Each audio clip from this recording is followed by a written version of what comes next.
Hello, my name is Shawn Nyman. This is my term project for Sociology 760, the sociology of death and dying. I have chosen to do this project on physician assisted suicide or physician assisted dying, and I have titled it How is Physician Assisted Suicide a Sociological and Psychological Benefit to Terminally Ill Patients and Their Families? This is an apropos topic for me as I live in Washington State where it is legal. It is also legal in Oregon, where it was first legalized in 1994. It's also legal in Vermont and Montana as well.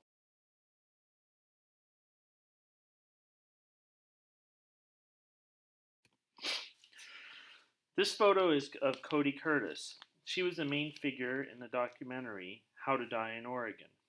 In 2007, she was diagnosed with cholangiocarcinoma, a cancer of the bile duct. She was 52 years old. She had a liver resection and hoped that would cure her, and for a while things looked promising. But a year later, the cancer was back and it had metastasized to the liver, lung, and lymph nodes. The 5 year projected survival rate for her was 0. She fought valiantly. She tried experimental treatments, all the while suffering through jaundice, ascites, swollen and weeping legs. At the end, she decided, once she had heard that the prognosis was futile, it was no longer worth the battles, and she applied for the medication to complete physician assisted suicide in the state of Oregon.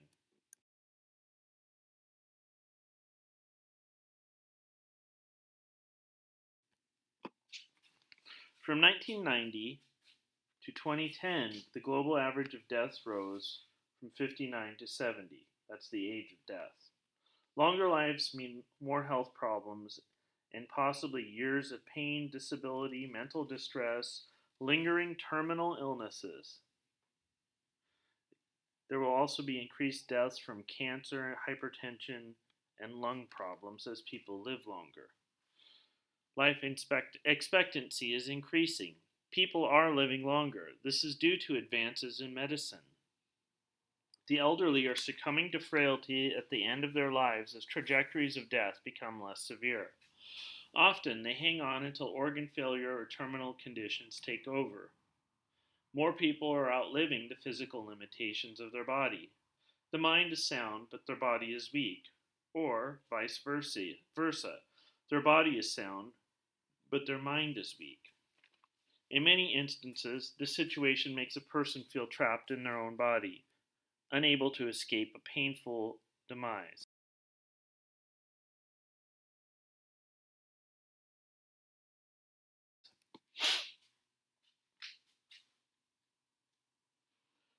Currently, people 65 and older are 14% of the population. In 2029, they will be 20% of the population. We need an increased focus on the elderly and terminally ill. We also need to address the needs of the terminally ill. During the 20th century, our lifespan has almost doubled, and people in more affluent countries now tend to die slowly from old age and degenerative diseases. Death in the past was often an abrupt event. People now live beyond the capable limit of their body, creating a state of interminable suffering as they linger on in pain and confusion. Currently, 25% of the people in the UK have dementia at some point before they die. The number is expected to possibly rise to 50% by 2050. The fastest growing segment of the population in developed countries is the elderly segment of the population. As the boomer generation reaches retirement age and beyond, this large group of people will begin to require extensive health care and begin to face end of life issues. Many forms of cancer which they may contract are slow advancing, incurable, and horribly painful. I gave the example of Cody Curtis a few moments ago. Nicole Teague, a 34-year-old with terminal ovarian cancer, suffered for 2 years with extensive wounds on her abdomen from surgery that expelled feces and fistulas filled with blood.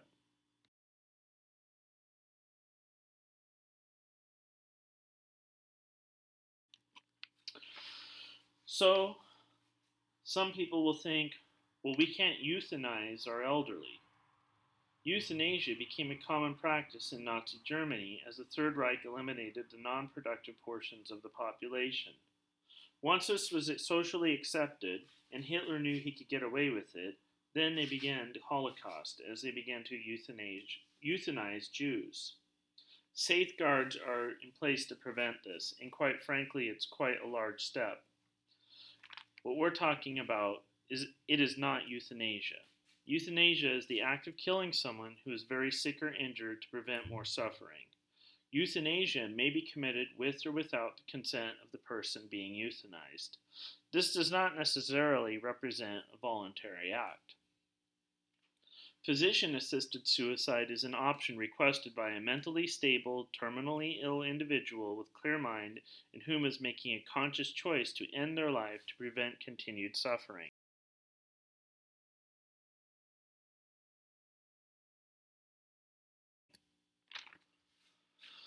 Physician-assisted suicide or assisted dying, the voluntary termination of one's own life by ingesting a lethal medication with the direct or indirect help of a physician. The patient is given this medication with the primary intention of taking it to end his or her own life. Physician-assisted suicide, as defined by Kastenbaum, termination of a person's life by physician through lethal injection or other means at that person's request.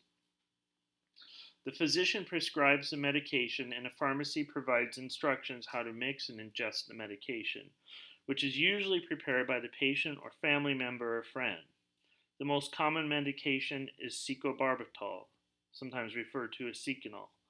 The capsules are opened and mixed with water, or pentobarbital, which is a liquid.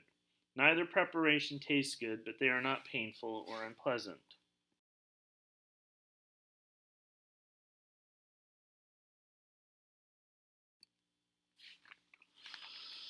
What are reasons given by those who oppose physician-assisted suicide? Most of the logic comes from the thought that it endangers the weak and vulnerable. Maybe and possibly corrupts the profession of medicine by using tools for healing as tools for killing. People often give religious reasons, thou shalt not kill. Personal philosophical reasons pertaining to the miracle of life, the belief that people occasionally miraculously recover, the belief that physicians often make mistakes, the belief that the practice reduces incentives for medical advances, the belief that suicide laws cannot be written to prevent abuse. People think making it legal will put pressure on terminally ill people to end their lives, to ease the burden on their family. And some people believe it is a slippery slope to euthanasia, similar to Nazi Germany.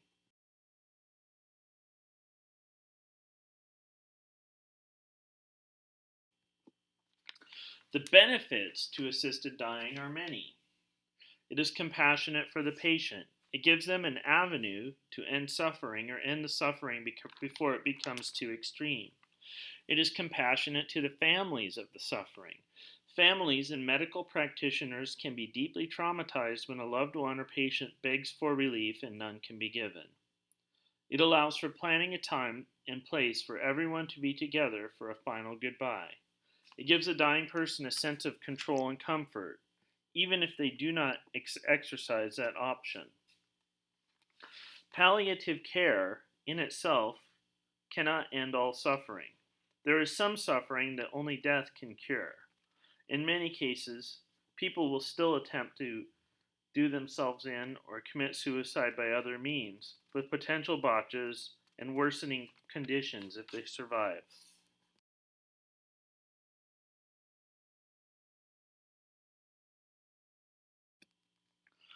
Also, just because it is legal does not mean you are obligated to participate. It is not for everybody. Few people exercise the option, as you will see from the statistics from the state of Oregon. Most people are able to have their needs met through palliative care. For the few who cannot have their pain controlled or suffer in other ways, it is comforting to know that they have the option of physician-assisted suicide.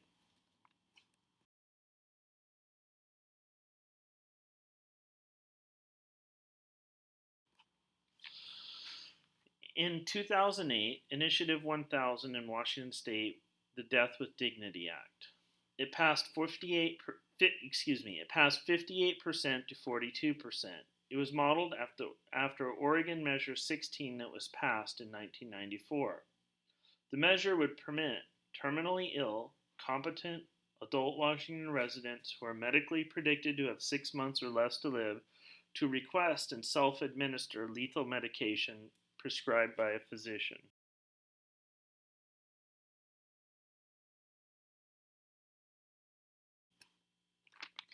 So how does one qualify for this in Washington State?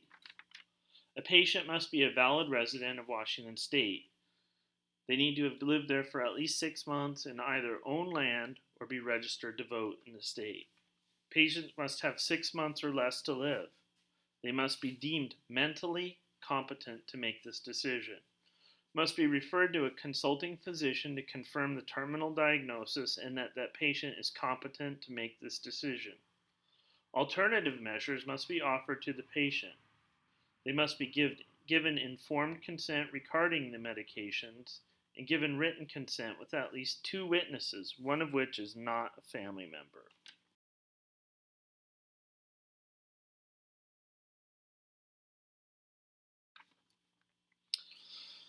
Approximately half the terminally ill population would like physician-assisted suicide to be an option. Often just knowing the option is there helps patients cope and allows for their needs to be met without intentional termination. Most patients' desire for physician-assisted suicide reduces after the underlying concerns are addressed. And according to the Journal of American Medical Association, of those requesting the medication, only about 10% of those that originally requested wind up receiving and using it.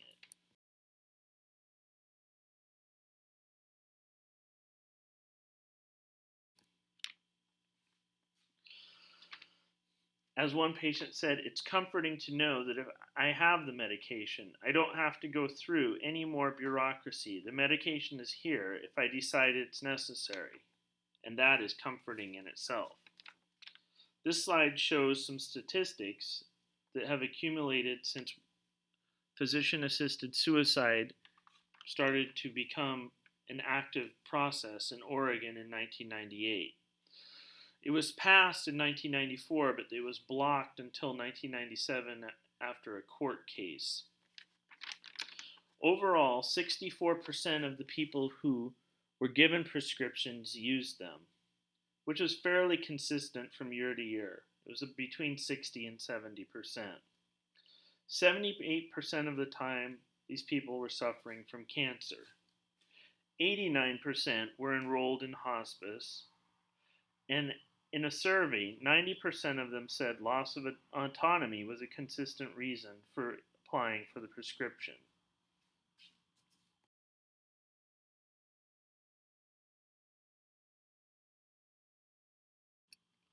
The greatest benefit to physician-assisted suicide, or I'd like to begin calling it the greatest benefit to physician-assisted peaceful termination, it gives the terminal patient control. This gives the patient peace of mind.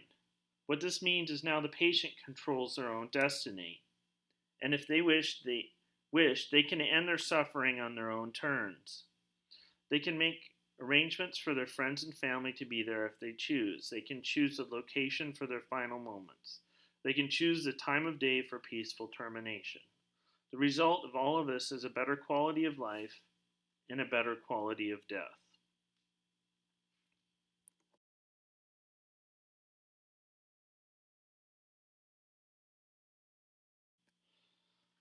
This photo is featuring Gordon Green. He's 86. He was also in the How to Die in Oregon documentary. His advocate is holding the medication he just picked up at his local Bimart pharmacy.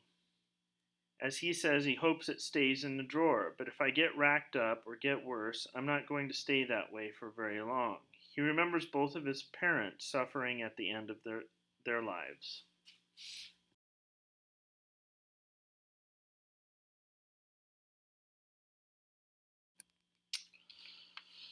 Most importantly, this gives a patient a sense of control, which is most important to patients in the circumstances of death, according to a 2007 study in the Journal of General Medicine. The next most important to the patient is a sense of self and burdening others with their care. Physical symptoms were down the list of importance at the time of the survey. The option to use physician-assisted suicide or physician-assisted death offered those patients some control over the way in which they die, which in turn gave them peace of mind.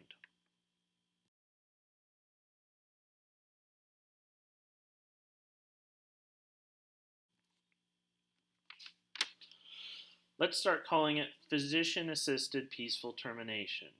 It should be a choice for terminally ill patients on the menu of palliative care options to improve the quality of life and the quality of death. It is a humane option for the patient, family, and the physician. If you are philosophically against it, then it should not concern you. You are not obligated to participate. Think of it as a safety valve. It prevents unnecessary suffering. Thank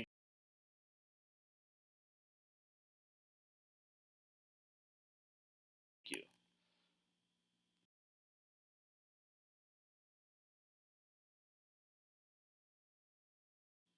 The final slide here is a link to the documentary How to Die in Oregon and an interview with Cody Curtis.